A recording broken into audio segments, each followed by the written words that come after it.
ممكن الى مصر ان شاء الله. انت تيجي تنور والله تنور والله تنور يا حبيبي، ربنا يخليك يا رب. بقول له بشكرك على اليوم الجميل ده وعلى نجاح اليوم في الحقيقه النهارده. يعني الجمهور اولا نجح اليوم، جايين يستمتعوا. هو في الحقيقه نقى بعنايه شديده جدا الناس اللي تبقى موجوده. بقول له انت نيتك حلوه، لان النجاح اللي انا شايفه دوت ده دليل انه يعني اولا رابح انا على المستوى الشخصي بحبه جدا، وفي نفس الوقت هو يستاهل يكون في مكان اكتر من اللي هو فيه. رابح ما شايف بدون شك اليوم العرس الكروي هذا كان ناجح بكل مكان. المكان هذا عرس في الجزائر نجاح، كل الناس اللي يساندونا في هذه المبادره، ماهوش نجاح رابح مازال.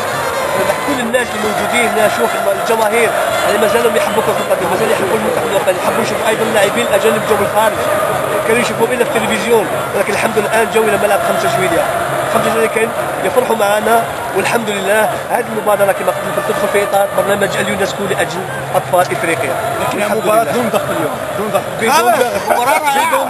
مباراة رائعة، مباراة رائعة، وفي نفس الوقت مناسبة إنسانية رائعة جدا طبعا لصالح أطفال أفريقيا. دي حاجة يعني بتمنى إن يعني كل الناس وفي الحقيقة الجمهور اللي جه ده حاسس بقد إيه قيمة اليوم، وحاسس بقد إيه قيمة المناسبة، وعايز أقول له إن الاستقبال كان أكتر من رائع، التنظيم أيضا أكتر من رائع، من أول استقبالنا في المطار لحد ما رحنا الفندق لحد ما جينا هنا.